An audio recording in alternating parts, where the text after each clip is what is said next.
really need to get a haircut. You really need to pay attention. I've been trying to get you to watch Star Wars since the day we started dating. It's been 2 years. Can't you at least pretend? Of course, sir. Right away. Colleen. Jason. Why can't I ever argue with you? Because you know I'll win. Oh, is that so? Ooh. Oh, my poor baby. Want me to kiss it to make it all better? Yes, now you have to make it up to me for abusing me like that. I think I can do that.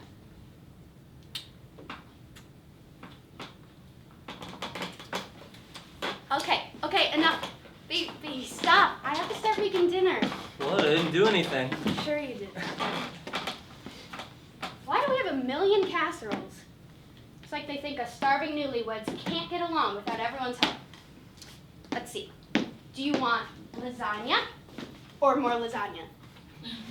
The one Mrs. Hanson made looks somewhat decent. I could just pop it in. They just don't leave us alone. Hello?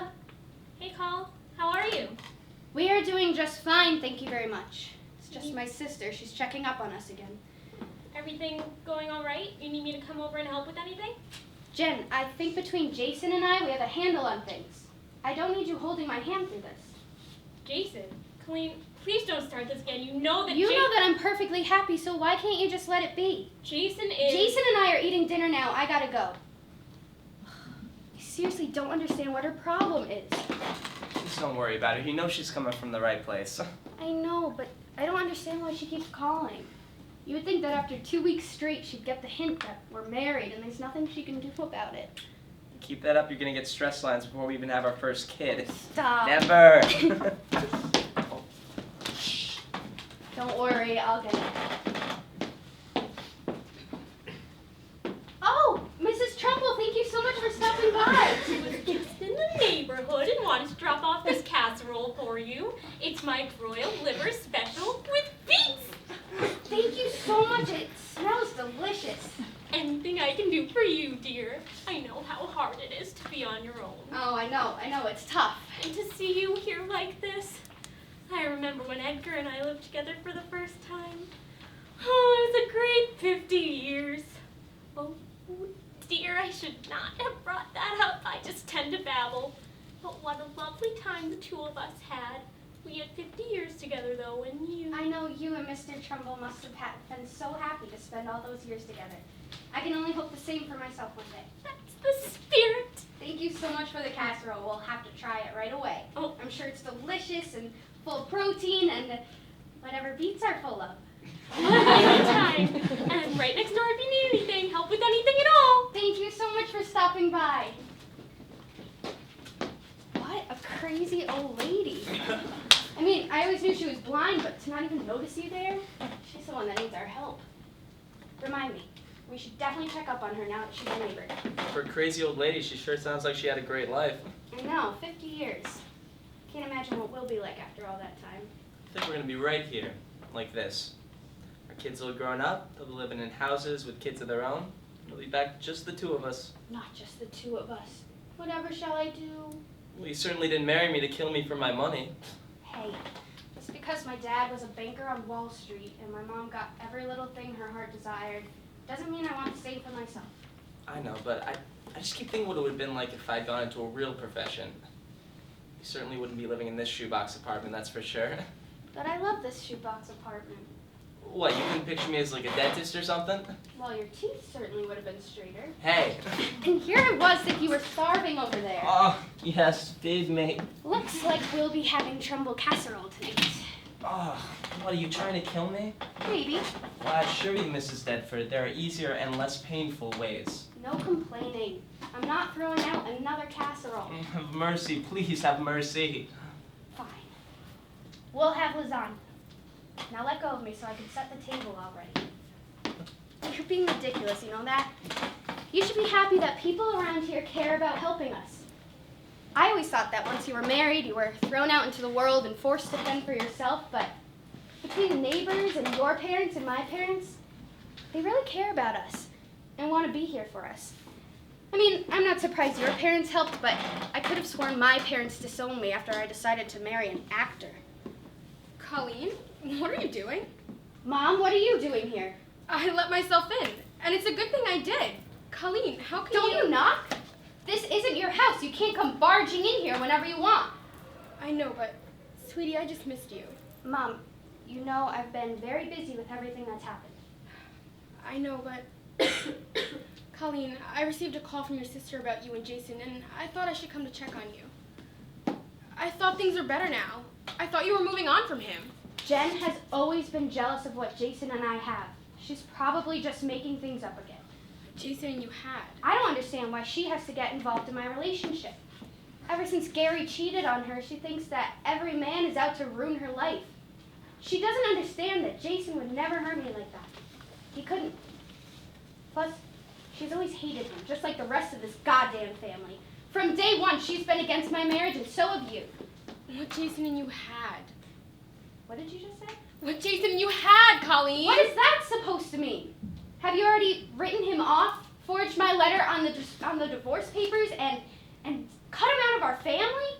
He's your son now, too. Has anyone ever thought of that? No, wait just 1 minute. You're not being fair. Oh, I'm not being fair. What about when Dad refused to enter the church on my wedding day until he had me practically crying at the altar? What about when Jen refused to even introduce herself for months after the Gary situation? And what about you? What about me, Colleen? I know about that letter you wrote Jason after he asked Dad for my hand in marriage. I know you tried to pay him off and send him away to protect this family's precious reputation. Colleen Elizabeth! Does no one in this family want me to be happy? Of course we want you to be happy. That's the point, Colleen. Everything we are doing is for your happiness. Why can no one get through to you? Get through to me? Like I'm the one that needs the wake-up call. Jason is sitting right here, Mother. How dare you even suggest that being without him would make me even the slightest bit happy? Colleen, You can just leave. Colleen. No. Leave. That's what you want, Colleen.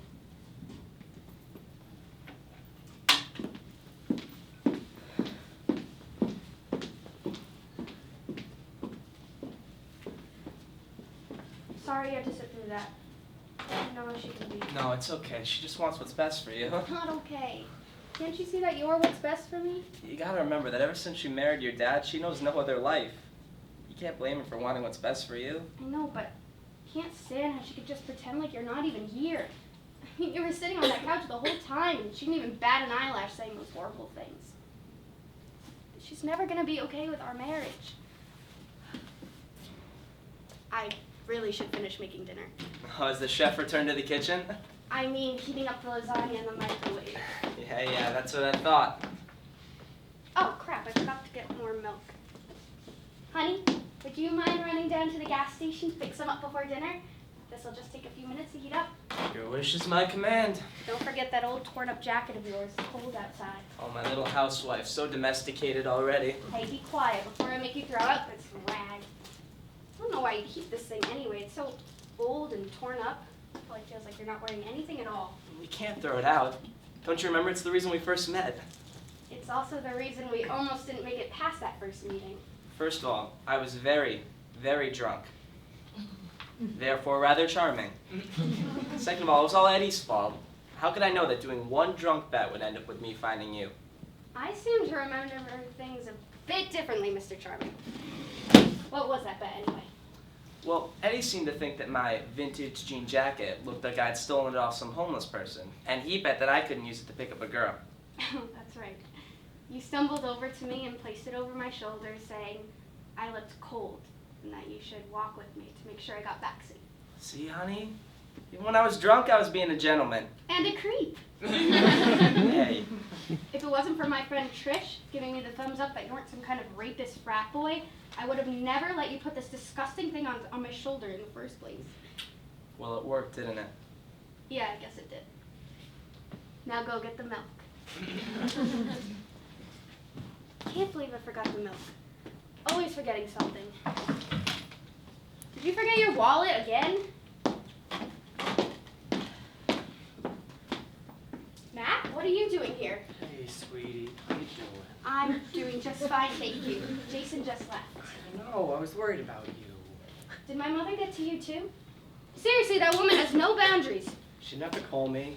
After seeing you last month, I've been thinking a lot about you, and I was worried. Matt, thank you so much for coming all this way to check up on me. But seriously, I'm fine. I could take care of myself, and you lost any right to worry about me when we ended in college. But things are different now. Yes, things are different. I'm married, Matt. You can't just stop by the apartment whenever you want. I will always care about you as a friend, but I have to draw the line somewhere. It's not fair to Jason, and it's not fair to you to keep doing this. It's not fair for you to keep holding on like this. That's the point, Matt. I'm not holding on to you. You're holding on to me. Kel, you know what I mean.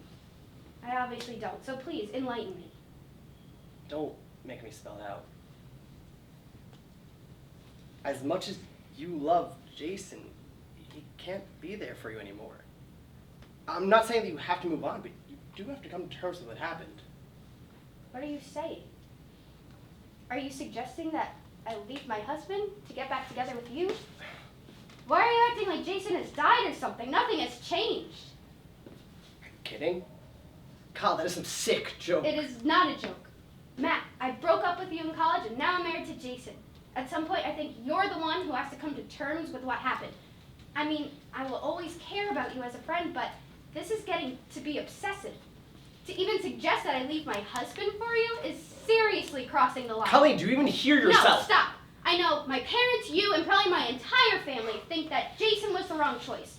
Having a husband as an actor who goes from paycheck to paycheck does not seem that appealing to most people, but Matt, I love him. I love him and I married him, and now you have to deal with that reality. But, Kyle, he isn't here. He's always here for me. More than you ever were. Now, if you don't mind, I have to finish making dinner before he comes home. Whatever you say, Kyles.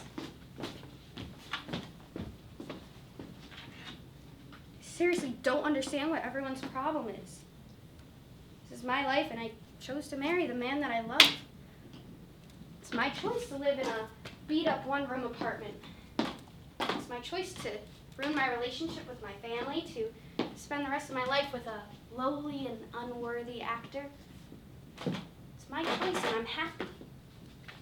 Why can't anyone see that? What are you doing back already? Did you forget your wallet after all? I'm sorry I don't have dinner ready yet, baby, but the weirdest thing just happened. Remember my ex from college, Matt? Well, he just stopped by for a visit and practically begged me to run away with him and leave you. Now don't start with that again. I chose to be with you and no one else. You're my husband and I love you.